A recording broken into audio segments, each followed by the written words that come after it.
Dalai Lama is the Pope, in fact, higher than the Pope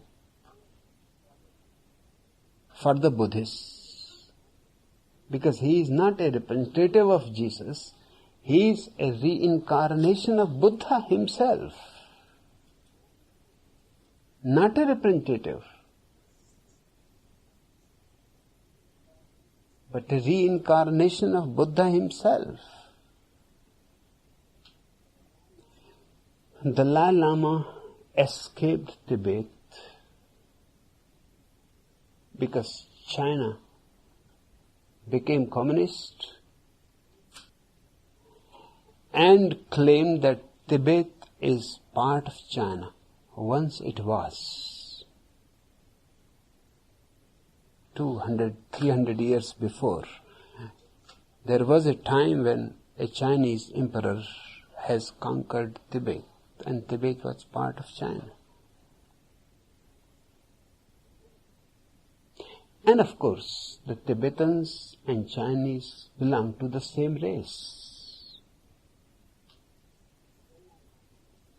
Dalai Lama had to escape from there, because he was both the religious head and the political head. And he had never thought that anybody is going to attack on Tibet. It is so secluded a country on top of the world and so far away from every other place. No railway trains are there, no cars are there, no roads are there, no technology has reached. People are still living at least 5,000 years back. He had to escape because he had not a big army. He had never thought. His predecessors have never thought that anybody is going to attack. To attack is so difficult. To reach to Tibet is so difficult.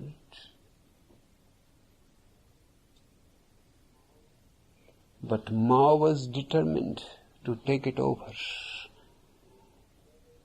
It was a very significant place for him not to live alone, because Russia can take it, and then it will become a tremendously dangerous thing for China. India can take it, then too it will become tremendously difficult for China. So before anybody else starts thinking, China jumped in. And Tibet is a small country. And the Dalai Lama had just a small police force, perhaps 100 policemen, to guard the palace. That was all. There was no need for anything else. Army, they have never thought about the army. But the incarnation of Buddha escapes from Tibet, forgets about the people whom he has been exploiting, his predecessors had been exploiting for thousands of years. Tibet is a poor country, but Dalai Lama is one of the richest men of the world. The whole palace of Lhasa is filled with gold and nothing else. It's strange even to think that Dalai Lama escaped with all the gold from the Lhasa palace, not all the ancient scriptures. Because there was a clear choice, you can take this or you can take... Scriptures were so many that you will need thousands of cars to take them to India. And he had so much gold, and gold has to reach first. Because without gold, what he is going to do in India? And the refugees that are following him from Tibet, what they are going to do? So scriptures were left. Gold was carried. This is the incarnation of Buddha.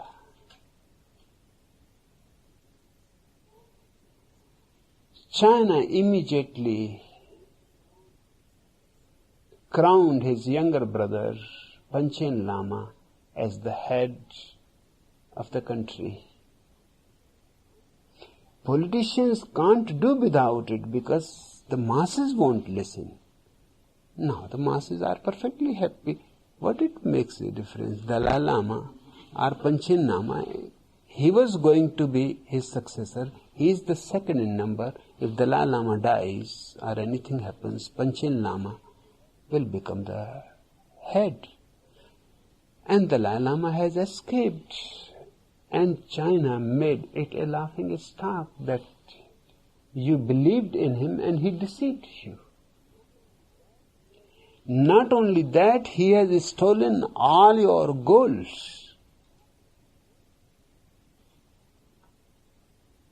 Now, in India, Jawaharlal Nehru was the Prime Minister when Dalai Lama came there.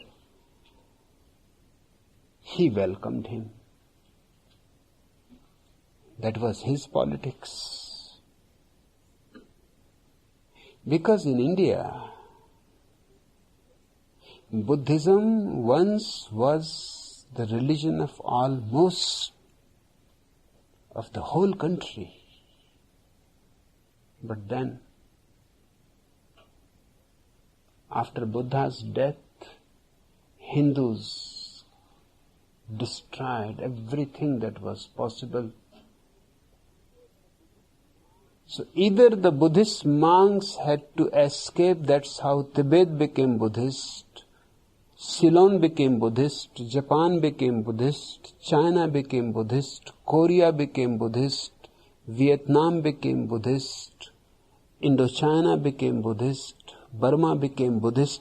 These are all, the whole of Asia, except India, where Buddha was born and where he worked, where he transformed people. In India, Buddhism completely disappears. Either the Buddhist monk has to leave India, or he was killed, burnt alive, or reduced to the lowest caste in India, the untouchable, Sudra. The chamars in India, the shoemakers in India, they are all Buddhist, reduced, forced to make shoes only and do nothing. In a country like India, where vegetarianism is thought to be one of the fundamentals of religion, who is going to kill animals and who is going to make shoes and other leather things? The Buddhists were forced. If you want to be alive and want to live here, then this profession you choose. Everybody was happy. Hindus and Jainas all were happy that they have been put in their right place. But what happened after independence? One man, Dr. Ambedkar, started converting the chamars, the shoemakers, back towards Buddhism.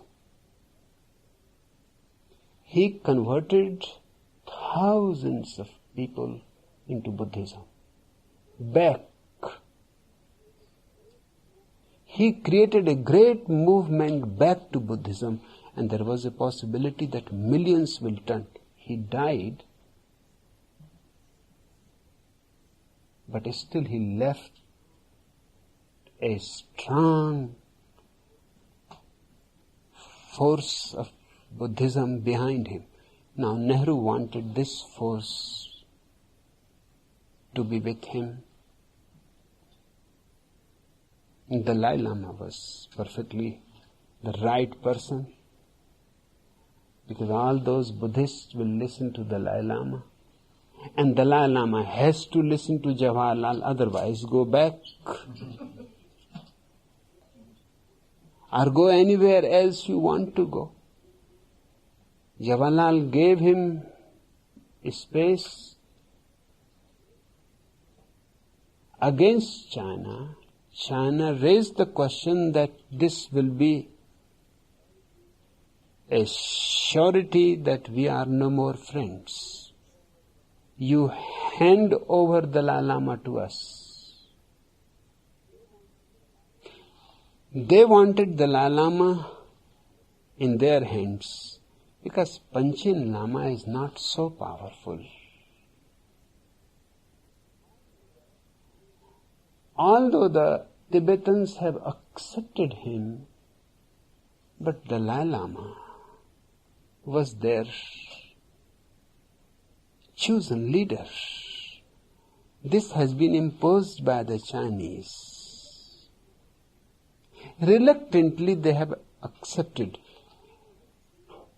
If Dalai Lama was given back to China, they would have forced him to be in Tibet, be again the Dalai Lama, but instructions will be received from Mao Zedong.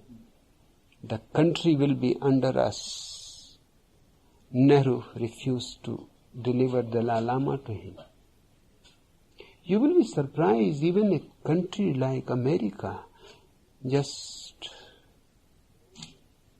4 years before, Dalai Lama was invited by American Buddhists, because there are few Zen monasteries and few American Buddhists.